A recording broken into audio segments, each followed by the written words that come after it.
Schweitzer. I'm one of the volunteers. We got lots of volunteers here tonight, and we have an exciting talk about lighting, dark sky compatible lighting, and how to select dark sky fixtures, porch lights, all that stuff that you don't want to shine in your eyes. And in general, I'd like to give you a little intro, but I see some new faces. You guys are here first time? Almost? First time? Okay, cool. First time? Yes, cool. Okay. So Little Thompson Observatory was started in the late 90s when we got a telescope donated from Telescopes in Education program, which was running at Mount Wilson Observatory in Pasadena, California. We got our 18-inch telescope donated in 1997. And the only proviso was that we had to put it in a public facility. Couldn't just take it home and put it in our own backyard and go play. So we founded the Little Thompson Science Foundation, a little nonprofit that runs this place. Did some fundraising, started building in early 1998. 15 months later, with all volunteer work, half the building was done with the one dome on the west side. And the building ended actually right behind the front row here where that line in the carpet sits. That was the end of the building at that time. We opened in June of 1999, and in 2005 decided to expand the building. The groups were getting larger, probably Star Nights needed more space. School groups were getting bigger, that were coming. 50, 60 students was not out of the ordinary, but got a little too cozy in there. So we added another 16 feet to this room and added another telescope facility behind the wall.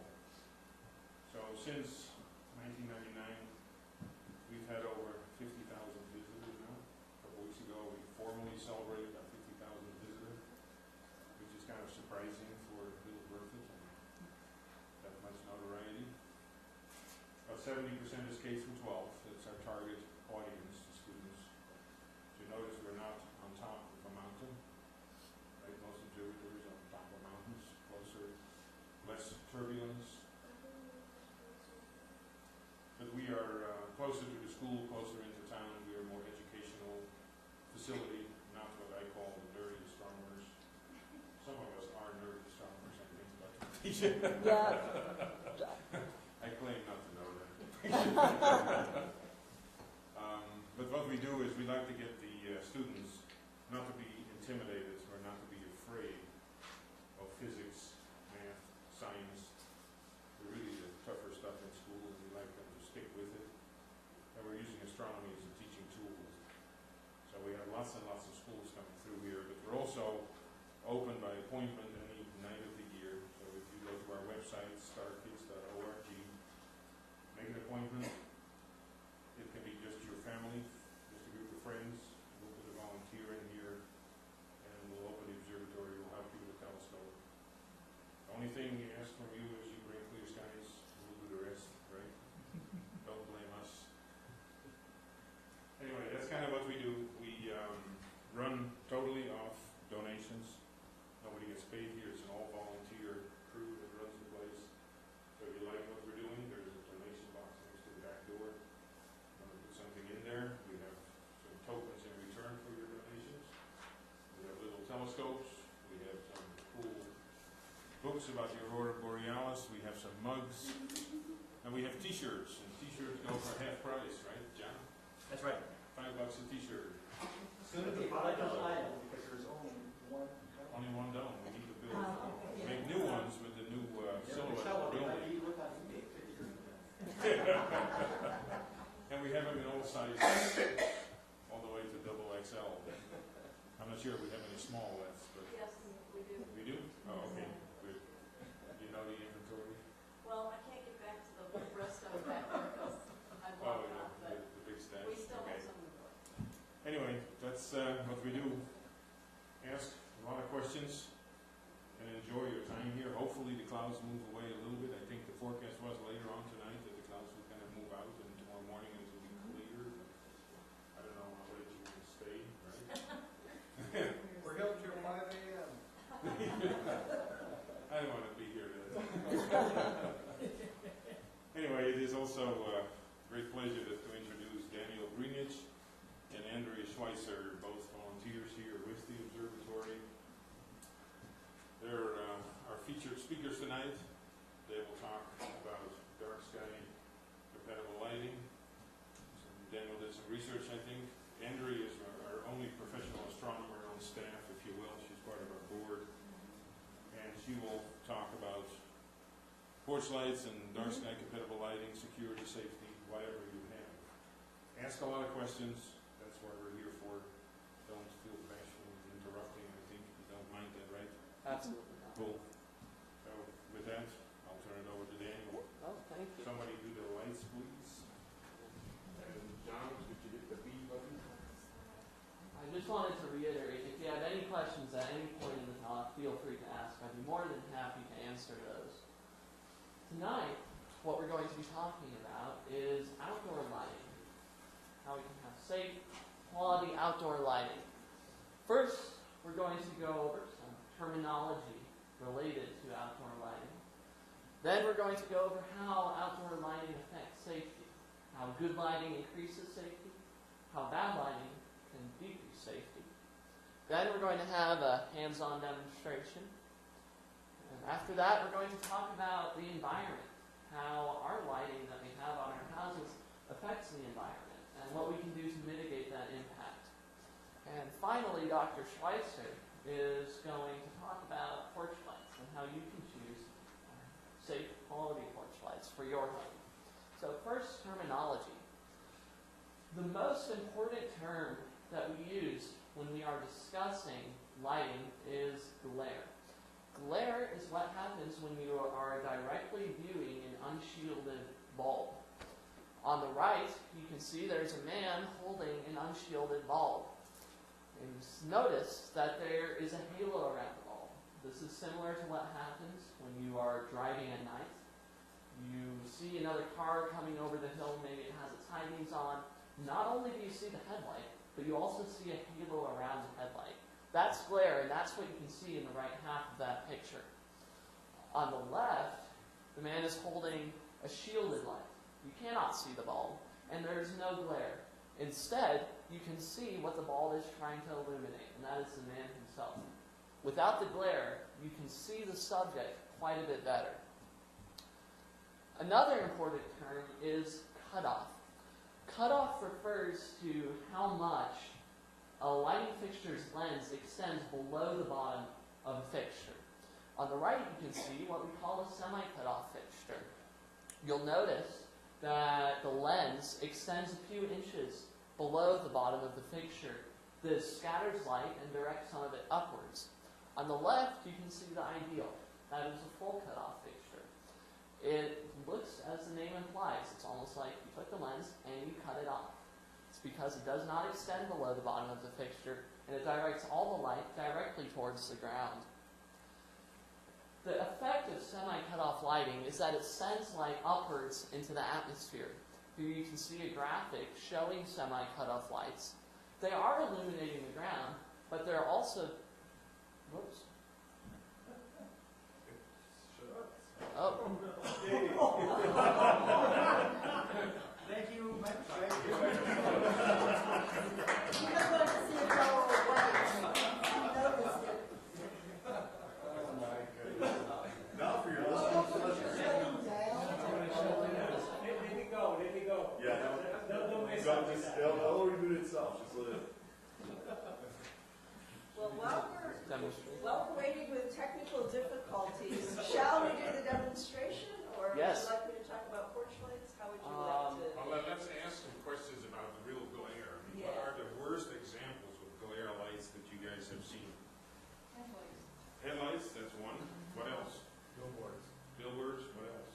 Dairy Queen lights, I love them. That's right.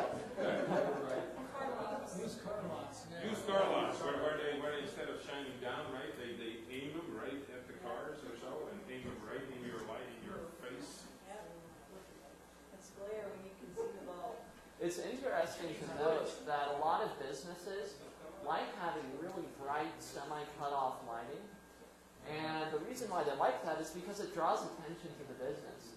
But that's actually not the best plan for a business that wants to attract customers. Because not only does it annoy the customers that are driving by, it also tends to obscure the business's sign. And that's something that we will see once our computer gets back. It's coming. It's got me. I told him to buy a Mac, but he wouldn't listen to me. They update you. When Bill Gates says update, you have to update. He's retired now. He pulls the strings. Balmer. It's Balmer's fault.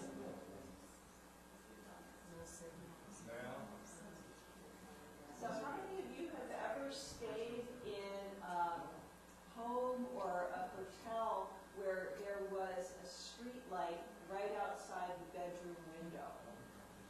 And how many hated having to try it? Yep, lots of hands up. That is light that has trespassed into a location where it's not wanted. And people just naturally go, yeah, you don't sleep very well with that. But also, over time, we've been learning that there are health problems potentially associated with that, because if you go a long time without getting really deep darkness while you're trying to sleep, then you don't have as much melatonin production. And they're still doing more studies, but the initial studies seem to show that when you have longer periods in deep darkness to sleep, humans produce more melatonin, and that supports our immune system, which can help fight cancer. Yes, too much light, especially blue light, is actually linked to increased breast cancer rates, especially. LED lighting is one of the buzzwords these days because it's more energy efficient and there's no bulbs to burn out, and it seems like a good deal all around. It's actually not, because there's quite a bit more blue light. This is a traditional incandescent bulb. You can see it's fairly orange. This is an LED light I have in my pocket. You can see it's pretty blue. And the extra blue light actually has more of an effect on our melatonin production. It messes up our sleep cycles and does all sorts of nasty things. So there are drawbacks to LED lighting as opposed to the more traditional orangey lights. Also, Daniel. Yes, does that apply to television and stuff too, like the LED TVs? absolutely. There's actually a few genius programmers that came out with a program that will make your monitor more orange at night so that you can go to sleep better. When our body sees blue light, it thinks, oh, it must be daytime. And it gets you all ready to go, which is why looking at computer monitors late at night makes it difficult to go to sleep. So they're actually starting to recommend that people leave at least an hour between the last time that you look at iPhone screens, LED TVs like you mentioned, computer screens, to help transition so that you sleep better. You're close. You're very close. We're feeling welcome. Is there a better wavelength to help people sleep? Yes. And that is, the opposite of blue is into red or orangish light. And what is it? Candlelight. Or candlelight. Yeah, candlelight is more yellow and it's dimmer. You can also buy light bulbs that are reddish colored. They use them for parties and things, but I tried it at home, and if there's ever a time where I need to be up in the middle of the night and need more light, if I turn on a red lighted bulb, I find that I can usually go back to bed and fall asleep much more easily than if I were to use a regular, typical white light bulb. All right, so And voila. now we're back. Here is our graphic of semi-cutoff lighting. Just to recap, you'll notice that these light fixtures that have lenses extending below the fixture are spilling out a lot of light into the sky. Because you're lighting up the sky, you need to use more energy to light up the ground. A full cutoff fixture, as seen here, directs all of the light towards the ground. So you can actually use less light for your specific task and accomplish the same effect. This results in significant energy savings, and you don't have any glare that's distracting and annoying. Yes. Does the bulb play any part in this, or is it just the design of the light itself? The bulb actually, it doesn't really matter. You've got all So different incandescent, kinds. LED, whatever. There's certain concerns that are associated with how blue or orange the light is, but the physical shape of the bulb, is that what you're asking? No, I was actually asking if it's LED or incandescent. Oh, yes, LEDs, this might be a little bit technical, but to answer your question, the wavelengths that are blue are shorter. They're a lot shorter than the red wavelengths. So they scatter a lot easier, and they actually pollute the sky quite a bit more, which is one reason that we don't want the bluish lights to actually become widespread. So, Daniel, yes, if you don't mind, I'd like to add no. based on that, just to follow up on the question. The main point of what Daniel is discussing is the shape of the light itself, but the thing is that when you direct the light where you want it to be, you can change how big or how bright the light bulb is. So you have, a play between the shape of the fixture and the kind of light bulb that you're using. Yes, that's absolutely correct. Updates?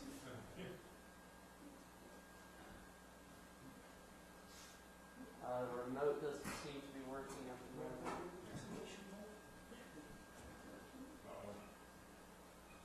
Daniel, we're doing everything we can to give you practice in your very first speech here. Right now. Okay, here we go. Here is what we were talking about earlier, light trespass. Light trespass is much like physical trespass. In physical trespass, you're on property that you're not supposed to be. Light trespass is when light is somewhere where you don't want it. This is a perfect example of light trespass. The situation crops up quite frequently in the older sections of cities. Here you can see actually it's not cut off at all, it's just a globe street lamp.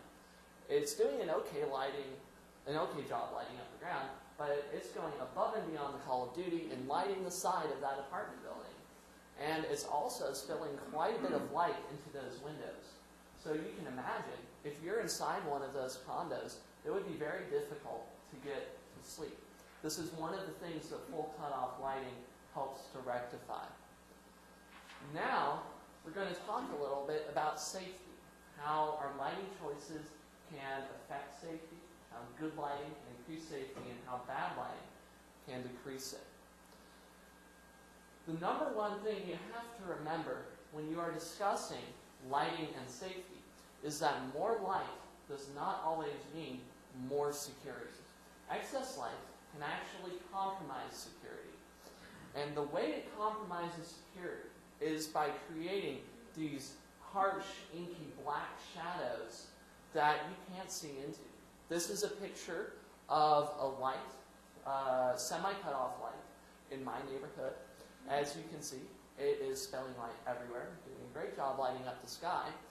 And right near this bush, because it's so bright, right there, it's actually created a very dark shadow that you can't see into.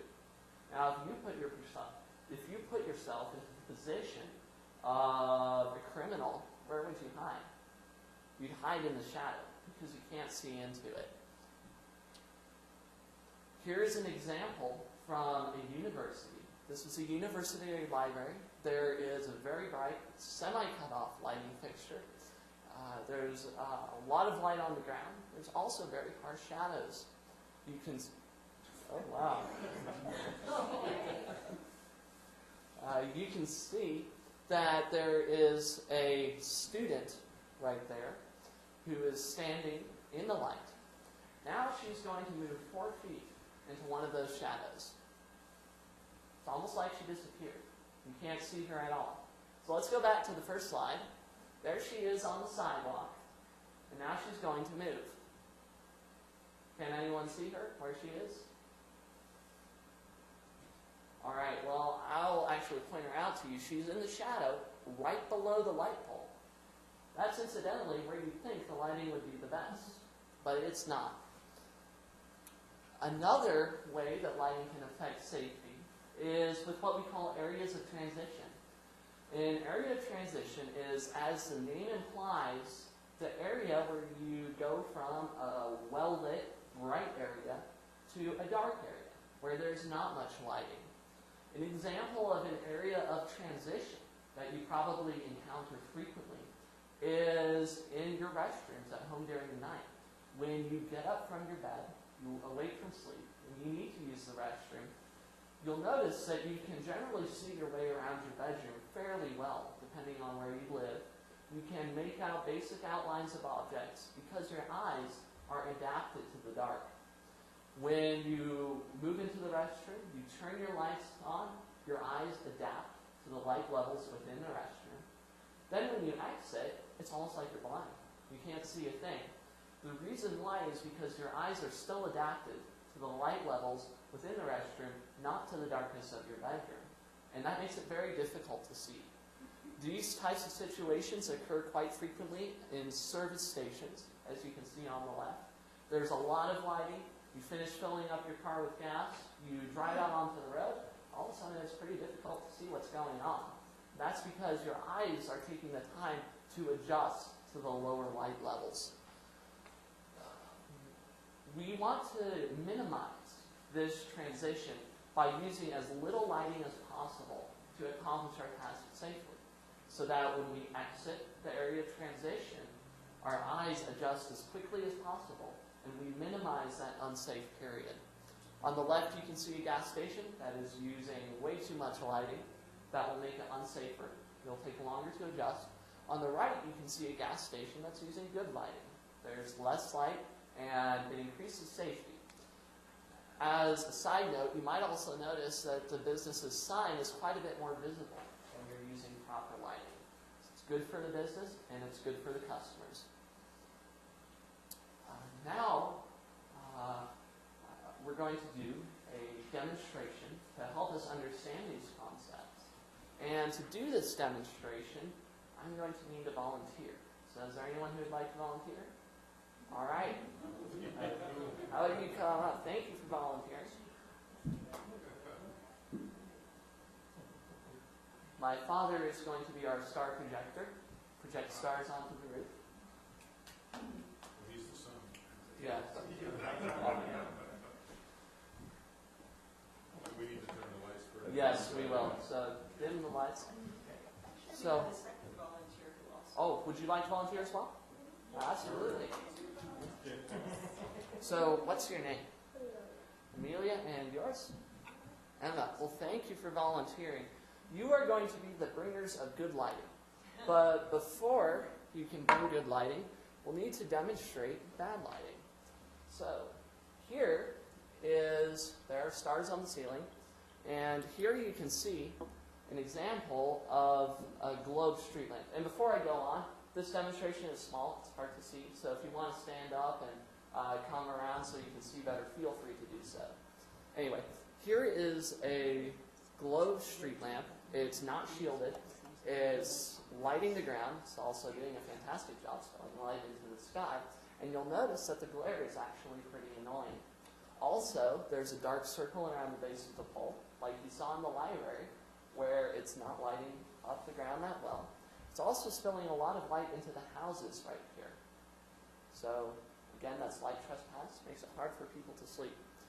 Now, here's where the volunteers come in. So I'm going to have you go first. I want you to take this cap. Do you see how it's hollow on the inside? And I want you to, let me move this. I want you to put it over the flashlight and turn this into a full cut-off lighting fixture. You can see the effect it has. All of a sudden, there's no more glare. There's a lot more light on the ground. And it's not spilling light into the houses.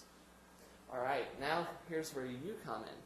I want you to experiment with the angle of the cap and see if you can direct the light onto the intersection, which is right here. So, you just put it over the light. So can you try pointing it towards the intersection?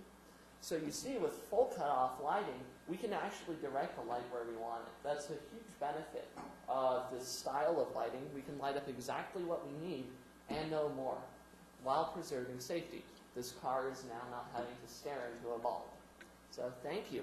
You did a great job. Yes? Also point out Oh, also, yes. Yes, also, you'll notice that it is difficult to see the stars when this light is on. Now I want you to turn it into a full cutoff light.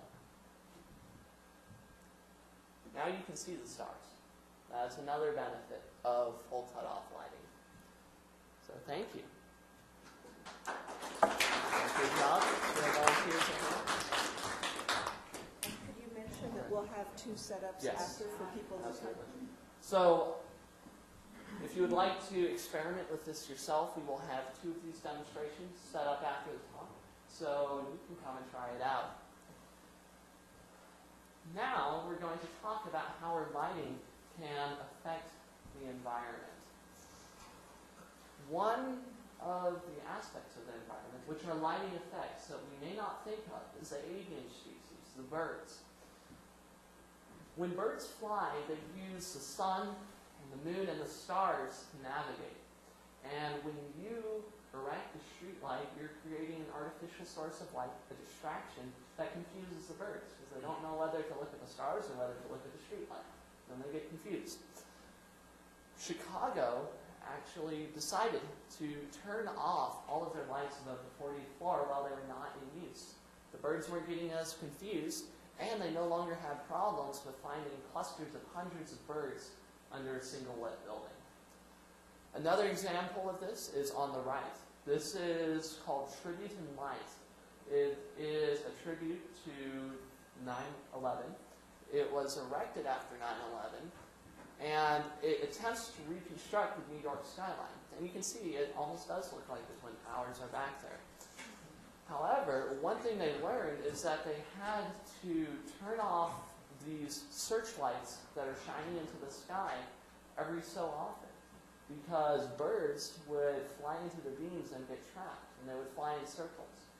So they could still have the demonstration. They didn't have to completely turn it off, but they realized that if they turned it off for short intervals, just 15 minutes in an hour, and then you turn it on for 45, off for 15, on for 45, they could allow the birds to escape while still having their tribute. Possibly the most dramatic effect of light pollution on our environment, however, or the effect of lighting on our environment, is light pollution. When you have a semi-cut-off light that is spilling light into the sky, that light doesn't just disappear. There are water molecules and pieces of dust and all the other flotsam and jetsam in our atmosphere, and the light scatters off of that. And when light scatters off of those particles, you see the scattered lights, and not the scattered light, and not the stars behind it. This is a picture taken during a major power failure on the eastern coast in Ontario is where this picture was taken. On the left, you can see what it looked like during the power outage. There are no external lights spilling light into the sky. There is no scattering of light. So the sky is completely dark, and you can see all the stars. You'll notice that you can see the Milky Way. There are lots of dust slings visible in the Milky Way. You can see thousands of stars. Then the lights came back on.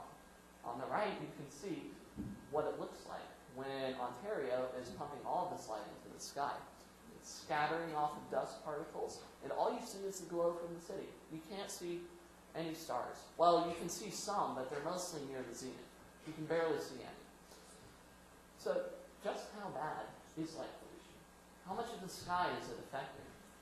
A few scientists in 2001 did a study on light pollution. This is a map of light pollution in the U.S. You can see that the sky is polluted around major metropolitan areas. You can see the Front Range right here. That's Denver. The little tiny dot there is Fort Collins. Overall, however, there is still quite a bit of dark skies left in the U.S., especially in the west. Now let's take a look at how the skies looked 40 years ago in the 1970s. The problem got a lot worse. The skies are almost disappearing in the eastern half of the U.S. You can see that the Front Range bubble has extended, so anywhere between Fort Collins and Denver now is basically light polluted. And it's also making inroads into Rocky Mountain National Park, right there. Now, let's take a look at the late 90s. It got a whole lot worse. There are a few patches of dark skies left on the eastern half of the U.S. There's not much. Denver got a lot bigger. Now Rocky Mountain National Park is in serious trouble. Keep in mind that this was 15 years ago. Okay? This is more than, it's exactly a decade and a half ago, and this is how bad it is. Let's take a look at their projections for 2025. You can see there's almost no dark skies left in the entire United States. The eastern half is completely decimated.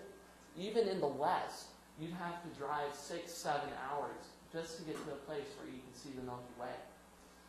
And we're halfway there. Okay? This is 2012. In just 14 years, or 18 years, no, my math is off. In just 13 years, this is where we'll be. We're already on the road to not having dark skies left in America. So, what can we do about this? Obviously, our dark skies are in trouble.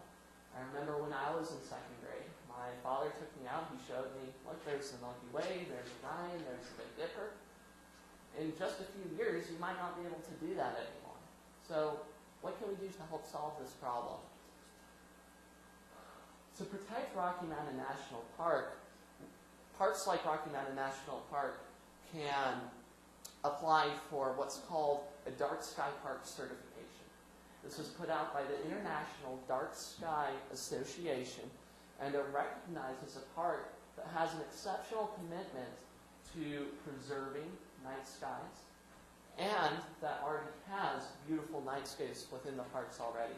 We have approached the park about this, but haven't gotten any word yet.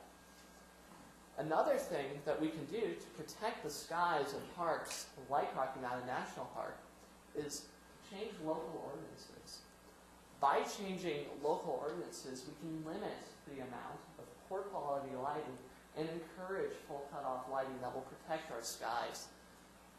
The full cutoff lighting has many effects. We spend less on electricity, we reduce glare, we improve safety, like we talked about. We minimize light trespass, so it's easier to get to sleep.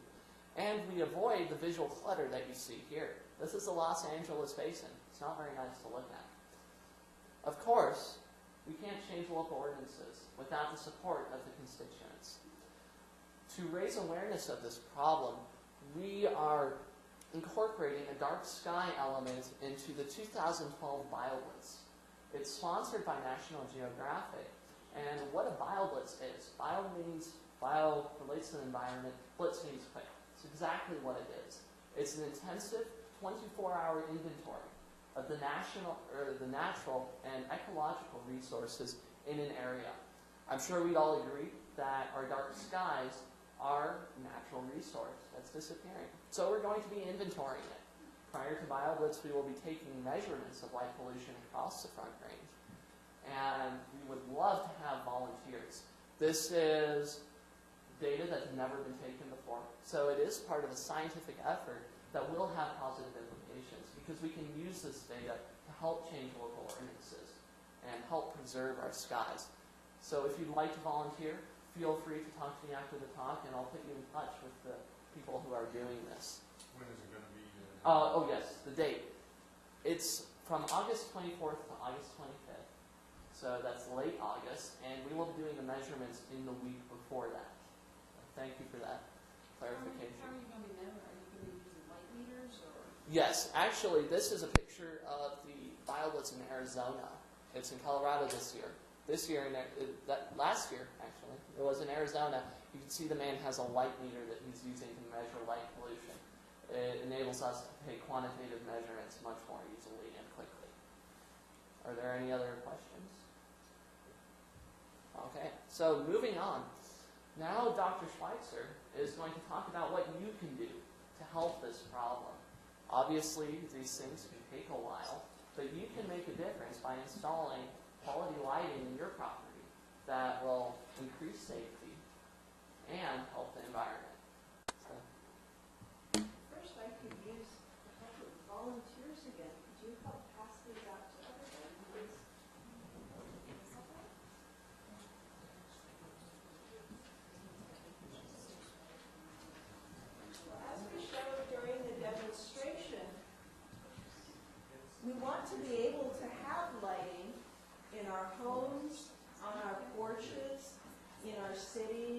and our intersections.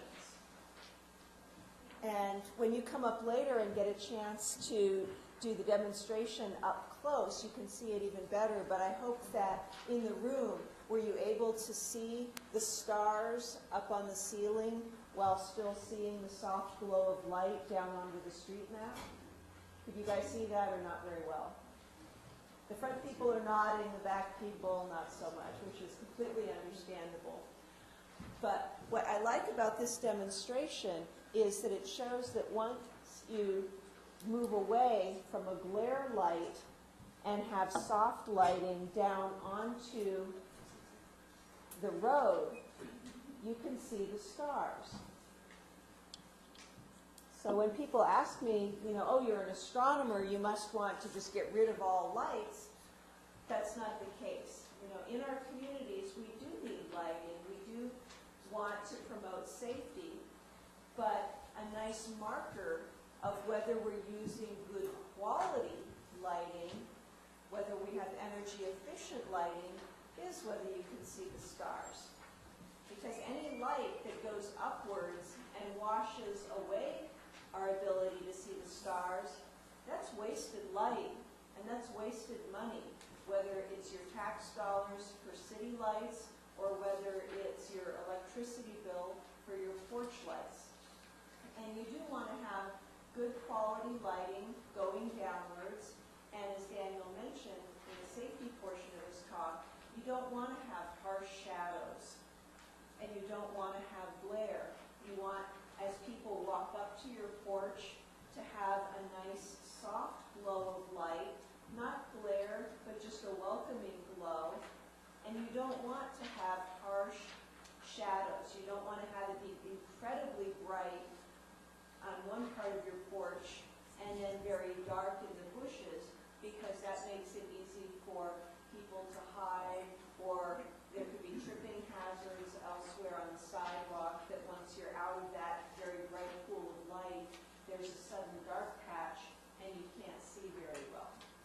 So the handouts that I passed out are things to look for when picking out a porch light or other outdoor lighting fixture, such as you might have as a security light on the side of the garage or something. So can I get the next slide? Oh, here we go.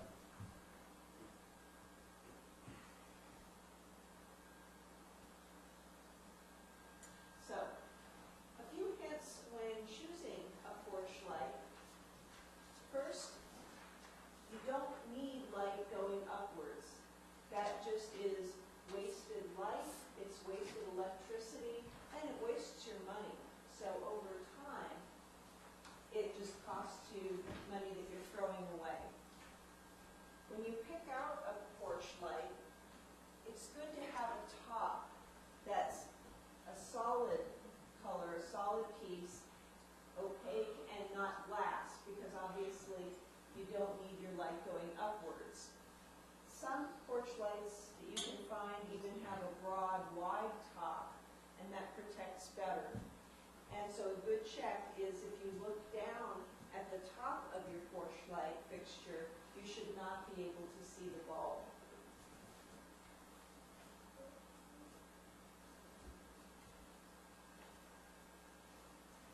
The second thing to look for is you want to prevent glare.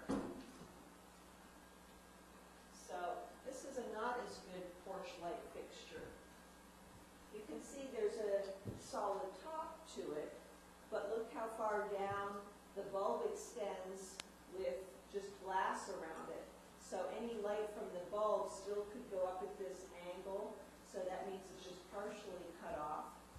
And from the sides, there's a lot of glare that would come outward from this porch light. So this is not an especially good porch light. So to prevent the glare, you want to have side shielding or have the bulb recessed further up. And as just an easy check, when you're picking out a fixture, if you look at the side of the fixture, you should not be able to see the light bulb. Question.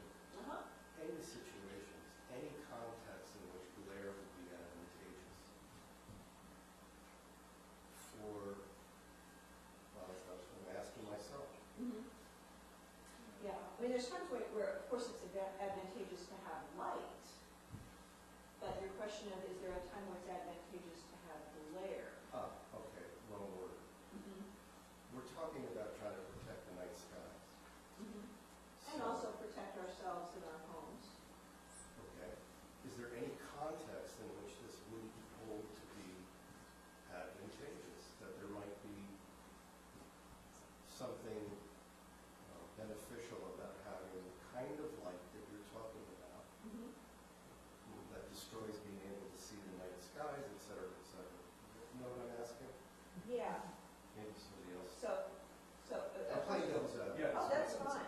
Playing devil's advocate. I consider airport runway like they will see it from the air, but usually those things are switched on and off.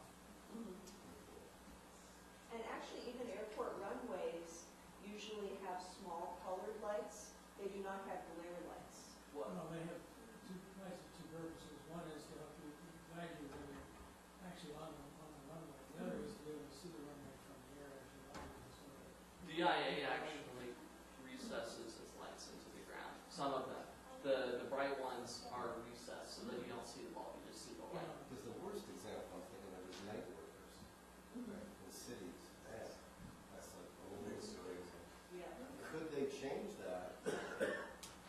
And if they're not changing that, I guess what I'm trying to ask is, where's the financial aspect to this that keeps, in a sense, you're talking about a big system here, changing it. Yes. So why are we holding on to this old system? Is it just that? Is there any financial aspect involved? Yes, there is. it Oh, costs to actually, change the fixture. actually, my husband Pablo works for Fort Collins Utilities. So, Blame him. so I'm an astrophysicist that has turned himself into an energy engineer working for Collins Utilities. So I kind of have both hats on this presentation. I was trying, I didn't think of checking the numbers of how much it's costing us in Fort Collins on the street lights that are run by the city with tax dollars, So I was at the top of my head coming up with some numbers. This is a very rough estimate. It's costing about $500,000 per year to have those lights on. They are not full cut off. We know that. So maybe 1/3 of that, $500,000 or something like that, is just going straight up to the sky, and it's wasted money, it's wasted energy. We are looking at getting full cut off fixtures in all the lights. We are looking at different technologies. We have a couple of LED street lights that is, I'm aware of the blue issues, so we are just trying to measure those things to see a scatter light and all those things trade off. But to your point, the financial aspect of this, it is very, very expensive. Actually, I was shocked to find out how much it costs to replace one light fixture. That's what I'm wondering about. Exactly. It depends a bit, if you just want to change one light fixture, it's much more expensive than if you have a campaign and replace a whole block. It's much cheaper if you do it that way. But in average, it's from $100 to $150 in labor just to replace the fixture. Then you have to take into consideration the cost of buying a new fixture that is cut off. This is what you're going to have to appeal to. Yeah. So what we're looking at is identify a fixture, a luminaire that will be cut off, full cut off, to send the light where it has to go. We are looking into options to be able to change the brightness of the light based on conditions. When there is a lot of snow in the ground, you don't need the lights to have the same brightness than when there's snow. So we're looking at those systems. We're trying to identify what is the best technology, and by technology I mean incandescent, sodium, LEDs, taking into consideration the cost, the brightness, and the spectrum.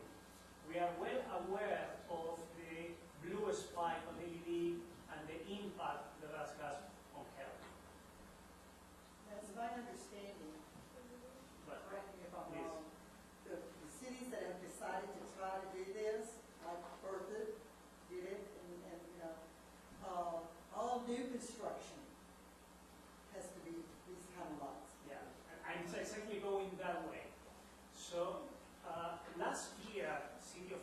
Collins passed an ordinance that became effective January 1st this year, that all new construction needs to have full cut of fixtures attached to the buildings.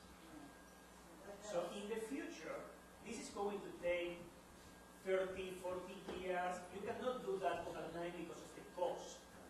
But over years, over decades, the lights attached to the buildings will be replaced because it's an ordinance.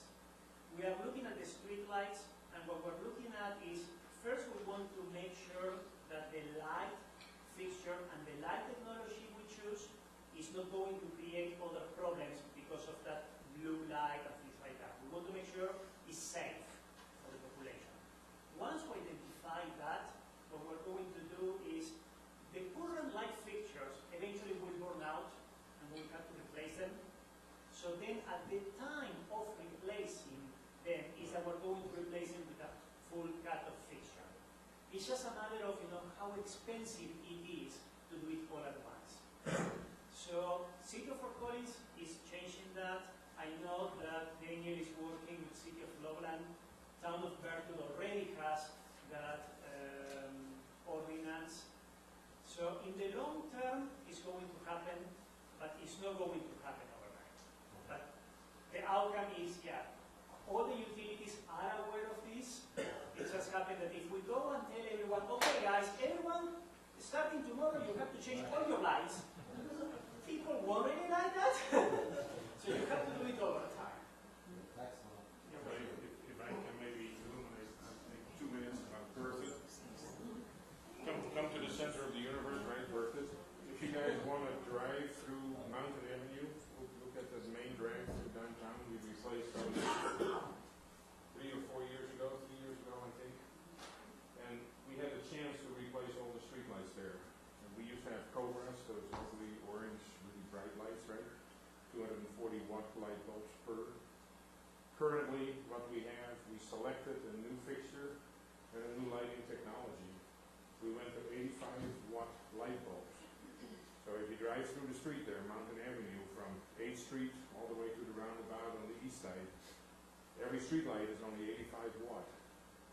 And the technology is such that it doesn't need rebuilding until after $100,000. I mean, the rating is $100,000. So we minimized the maintenance costs to the city as well. And we went with the minimum allowable by CDOT foot candle lighting level in the middle of the street. 0.1 foot candle basically on the street. So that's what they let us get away with at the darkest part. And that, I think, saves, we cut our electricity use down to 1/3 of what it was before for each light fixture. Plus, high pressure sodium has to be replaced every 6 to 7 years. And now we have basically a 30-year light bulb at $100,000. So about a 30-year light bulb. What kind of light bulb are you using? These are, I knew you were going to ask it. It's like a fluorescent tube, but it is a warm white. It's a 2700 Kelvin color, basically, so it's a warm white. And it's called, I forgot the name. I'll come up with it before the end of the night. But yeah, it is a new technology that minimizes costs for the city. And it has just an adequate amount of lighting. It's not overlit, especially with rain and snow on the ground. I mean, there's plenty of light there. But drive through it and see if you like that lighting level. I mean, that is what we are very proud of in town, and what the town is going to implement in other neighborhoods as well. And Mike just makes an important point, drive through, test it out, see for yourself what you think about it. Going to pass around this not so good quality porch light so people can think about it.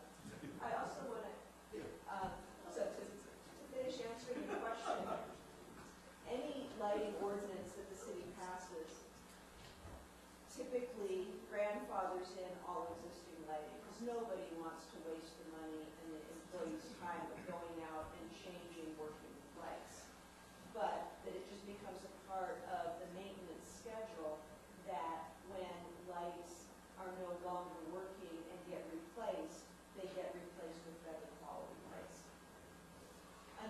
trade-off, to answer your question about cost and, well, then why aren't people just naturally doing it, is whether you're building something to sell and make a quick profit, or whether you're building something to live in yourself.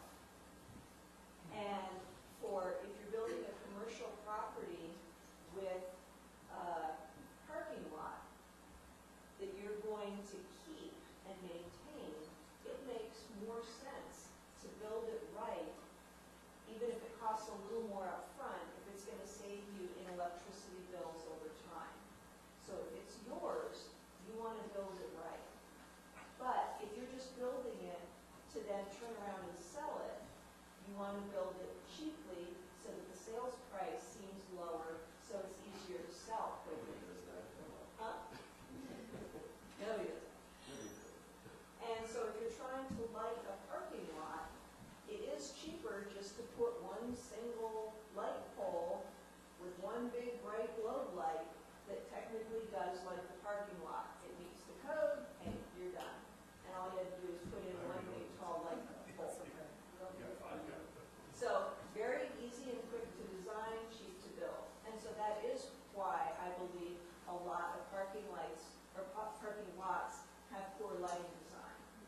But if it's going to be your property and you really want to save money, like for example Walmart, they have some of the best designed parking lots as they're putting in newer construction. So if you drive just south of Bertha here into Longmont, take a look at the Walmart parking lot in North Longmont. They have really well done lights. There's more light poles. All the light is downward directed. It did cost a little more to put in. You know, it does cost more to put in a few more light poles. But Walmart knows that over time, they're going to save a lot of money in electricity costs. And so it pays off. And that's why we want to encourage lighting ordinances that grandfather in existing lights, but that just get changed over time, and that when commercial property is being built, that we have some standards for it that will discourage just putting in quick, cheap construction and have it be of value over time. And it's safer and it protects the skies. But I want to stress that even though I'm an astronomer, protecting the skies is just a natural byproduct of having quality, safe, downward directed lighting. So did I answer your question? Okay. So whether you're planning a commercial parking lot or for your porch, think of planning ahead of time and the placement of your light fixture and what you're looking for. Because you want to put not just your light, but your money where you want it.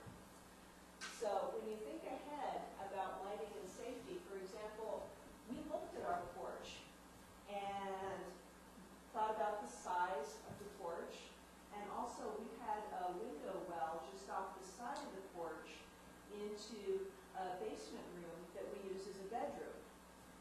And thought, okay, we actually don't need a very wide circle of light. It just needs to be big enough to open the door. You know, we want to be able to find the lock to put our key in our front door. But we actually don't even want light to go too wide, because it's not that we have any bushes that people would be hiding in. We have a window well into a basement bedroom, and we really don't want light to go there. And so we bought a smaller than average porch light that creates a very narrow cone and works really well. We have the light where we want it and not where we don't. And we actually just did a few measurements ahead of time about that. So think ahead and do some thought about where you need the safety, what you need for size and location before you even go to the store. And then be thoughtful about preventing having light going in unwelcome places, whether it was for us, our own bedroom, or into a neighbor's. Another quick and easy way when you choose your porch light are to look for these two seals of approval. One is the IDA approved, that's the International Dark Sky Association, so you know it's a good quality light, and the other is Energy Star, which saves energy, saves you money. And finally, a couple of handy features to think about is there are lights for your porch you can buy that have a photo sensor on, so that they will automatically turn on at dusk and turn on when the sun rises. That can save some money. And if you're looking for a security light, such as on the side of the building near a garage, it used to be that there were really poor quality motion sensors and the lights would just be going off and on all the time and it was very annoying. But the very quality that was annoying with bad motion sensors, the flip side is when you have a good quality motion sensor, it creates a much greater sense of safety and protection for your property.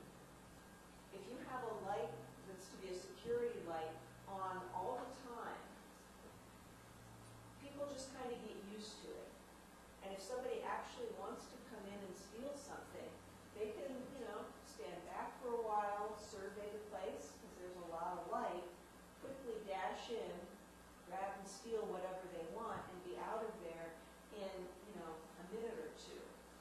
And at, 2 or 3 o'clock in the morning, nobody's sitting out there just waiting and watching, and people just get accustomed to that spread of light. And so it doesn't actually provide that much ongoing security. Whereas if you have a good quality motion sensor that you take the time to calibrate right, it's going to most of the time be dark. But if there is motion that it detects, if somebody comes in close, there's that sudden burst of light. And not only that creates an awkward situation for a criminal, they can't even see what you have at the beginning. They get close, suddenly there's that burst of light, that'll deter them. But also, that catches people's eye. If you're in a neighborhood, even if most people are asleep, if there is somebody up late getting a midnight snack, if there's a light on all the time, it won't catch their eye. They're not going to think about it. Whereas if they're, sitting next to their kitchen window having a midnight snack and suddenly the security light goes on, they'll probably turn their head and look. And so that is what creates real security with the security light. You want to mention about the graffiti and the school district? Good example. The Fort Collins schools tried and found it to be very successful. That it seems counterintuitive, but they were starting to have some graffiti problems, and they tried the experiment of just turning off the lights around the schools at night. And so, in a way, it would make it easier for kids, people, to come up with a spray can, because, hey, if it's dark, they could just sneak up and do it. But they actually reduced the number of graffiti incidents and other petty theft and problems by just turning off all the lights around the schools. Because once it was dark and once it was nighttime, then it just was dark and it didn't seem very welcoming or easy to go and sneak around. And so partly people stayed away, and partly if you weren't going to actually spray, you needed some light to do it. And so if you had a flashlight, then suddenly people would see you there with the flashlight. People would call the police. And so the Tudor schools saved money in 2 ways. First of all, they didn't have as much cleanup to do. And secondly, they weren't paying for the electricity for the lights. So I see 2 hands. Yeah, So, sorry. I just want to mention one thing that is some of the people that work at the school district I work with is also one of the assumptions they are making on why it's working. If you have a wall that has lights on all the time, it's kind of like it's a blank canvas for people to go and do graffiti. You only need a few minutes to do the graffiti, and then it is illuminated all night long for whoever drives by. If it is off, if it is dark, yeah, you can still do the graffiti, but no one walking by is going to see it. So that's another way to deter that, deter graffiti and deter all that, criminal petty theft activity much as having light where you need it, not where you don't. Sorry for Sorry. The other thing that's good for a light sensor, and we live in a very rural area, and we have mountain lions, bears, coyotes, the whole works. If you put the lights on a photosensor and the animals approach your house and the light comes on, it discourages them from hanging out. It's actually how we protect our dogs. Because like if the dogs are outside, they don't care about the dogs. If they approach the property and the lights come on, they run. I actually saw it happen to some coyotes, so it's another way. So we have the protection of the light, but only if there's something going on. Yeah, thanks for that example. So what I want to stress is to think about planning for your lighting. Think about quality lighting.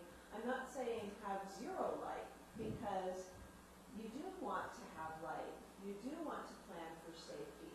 But by doing it in a thoughtful way, then you have better light, safer light, and when you do thoughtful downward directed light, it just has the natural trade-off, which all of us here who enjoy astronomy can also enjoy looking at the stars. So, any more questions about choosing porch light? You know, instead of replacing lights, is there a way to modify the light simply with some kind of like, Yes. I don't know, like a little $25 bond, you could just bungee cord onto it or something like that? Yep. It's not even $24. It's cheaper than that. It's $14. And on the handouts that I have, and I have extras if people want, Starry Night Lights has light shades that can be wrapped around existing lights to do more downward direction. A clever neighbor of mine had the idea of, they had a porch light that wasn't very good, but they didn't want to go out and buy a new expensive one. And it had panels of glass around the light bulb itself. And they took it to a local store that did cut stained glass pieces. And since it was just simple glass squares, they just picked out some opaque glass in kind of a nice umber yellow color. And each cut square of glass was just $1. And so they just replaced the three sides that had the open clear glass with the opaque glass. It cost $3. And now they have a really nice porch light that gives a soft glow, and out to the sides, all it is through the opaque glass, so it's a very soft, orangey, warm glow, and then the rest of the light goes downward onto the porch. Is there like a light bulb that could work too, like LED or something like that, that could like help reduce, you know, the cost of Or changing the color? Yeah. Yeah. Yeah, there are light bulbs that are produce the same brightness of light but with fewer watts. And so yes, over time that will save money, and you can look for Energy Star ratings about that. But you also want to think thoughtfully about the fixture design, because no matter what kind of bulb you have, if you can see the bulb, there's going to be glare, and it's not very comfortable to look at. Does that make sense? Well, I might point out that some of these new LED lights tend to be rather focused. Matter of fact, for most jobs, I don't like them. Their focus is too extreme, but they could serve in those applications where you want your light in just one particular place and not everywhere else. Yes. LED lights can be very focused, though also right now a lot of the LED lights have a very whitish blue color, and that is not very pleasant at night. So we're waiting for the next generation of LEDs. Yeah, they're working on that. They're going to come up with more red in their light. There are. I will say along that line, I live in Loveland, and we live in part of the city where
one trade-off that we did find and that we want to work on remedying is that when there's the soft glow, then you have a softer pool of light which spreads around, and that's good for the surrounding area, but that some of the sidewalks weren't getting as much illumination as we wanted, and so now we're going to look at doing little low lights that will just mark and delineate the sidewalks.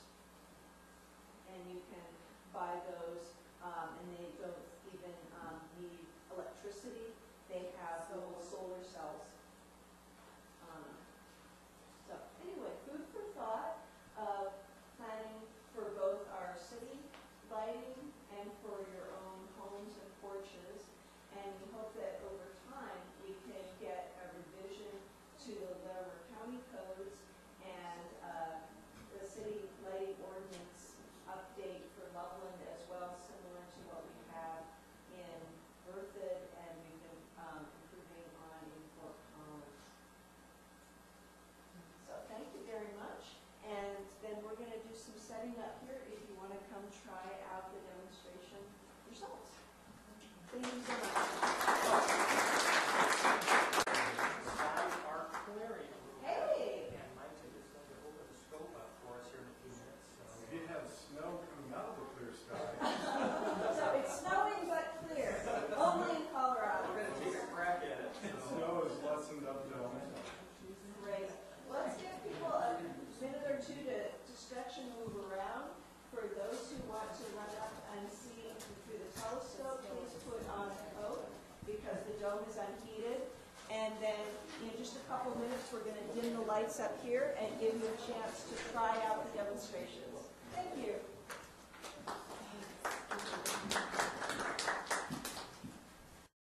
To mess with those, we need some pretty intense light, and we can't do that. Do you want to give it a try? Oh, no, I'm good. Okay. I saw the demonstration. Yeah. I don't have a All I want is my city tax dollars to be as wisely spent as Walmart does on their parking lot. Yeah. So come on. Yeah. But I know it takes time to do that. It does, but as you come down, you can just get this really nice soft glow that's just on the intersection and not going into the houses. Yeah. But I was talking to Pablo because I'm in supply chain. It's like, well, why doesn't this just happen naturally? But if you're in the purchasing department and you've got somebody and all they're looking at is how much money are you spending. Mm-hmm. That's why the ordinances, I think, are critical. Yes. Because you have to set up a structure to Right. basically have a long-range plan in effect. Otherwise, you can have these competing goals. Yes. Yeah, of course, it's going to save money. Yeah, I mean, it'll save money over a 2-year How much is my period. budget for this year? Exactly. That's as far as you can see into the future. And that's why when Walmart is planning their own buildings, Yeah. they do put it in because it saves money over time. Yeah. I bet it pays back pretty quick, though, too, from a fresh start, huh? I wonder what the ROI is. I bet it's only a couple of years. I don't know. I don't want to. It's got to cut that hill and One good thing about LEDs is that you don't have to use a lighting fixture to get the light when you want it. You can direct it just right with the LED. So anyway, let's, yeah, you can look up and see the stars. Oh, yeah. A lot of your passed around is this original light on a lot of houses. I'm sad to say that that's what I have on mine. Yeah. Yep. And I thought I'd replace That's it. what we had on ours until we changed it. Nobody could do anything for a different glass globe on it. So I spray painted the inside of it. Oh, there you go. I put paper on it. Right? Plus, I put aluminum foil inside of it. I thought that's probably safer than painting it. But a lower wattage bulb, shield help, and I put some solar lights in the yard so I could see where to walk. But convincing the neighbors would be the key thing on their portion. Actually, the International Dark Sky Association website has a good neighbor guide that it actually has about steps of how to talk to your neighbor in a friendly way. And we went through that with one of our neighbors who at first when we said, we're not really happy with your porch light that shines into our bedroom, her first reaction was, well, there's nothing wrong with the porch light. And there wasn't. I mean, but over time, it took several conversations. Let's be honest, it was close to 1 year And then there was, the big painting project, so it was like, well, we're taking it down, so you have to soften them up, and then see the opportunity to strike and be able to replace them. But I showed her pictures from the catalog and said, and we offered to pay for it. And when she said, oh, I actually like that one a lot better than my current one. Yeah. Now she's really happy. And now she's really, now she really likes it. It was her idea all along. It's a mindset that has to be overcome. Yeah. More than anything else. Yeah, but it took several conversations, and we'll probably said over a year. But I've been really surprised and pleased at how big. By the way, this is really annoying me. Are you judging? Put the shield up. There you go. That even though, we paid for the new porch lane, what a difference it makes not having that light shine into our second floor. And it's just like at night, it's so relaxing. If I get up to go to the bathroom, I don't have this big bright light that comes in the window. I sleep better, and I just wish we would have done that. It's really so nice. It was worth every penny. But the color light, I was never aware of this, but when I've done photography forever. When I did darkroom stuff, black and white, you're always working with the red light. Well, after I was done with that, I was ready to go to sleep. I was tired and it was fine. But now that I'm doing Photoshop stuff, I was looking at that screen, I'm wondering, why am I not ready to sleep after I do the most relaxing thing in the world? Working so dark. The screen made a huge difference. Are you doing color sensitive work when you're editing? Sure. Yeah. There is a program that is called f.lux, or flux, so there's a dot in there, which will lower the color temperature of your monitor. But video and the audio. Yeah, if you're doing colors. Sometimes go ahead and play the back. Okay. I could change. Yeah, but all the other if you're good. doing color sensitive stuff, you probably will want to mess with the. Go back to do black and white.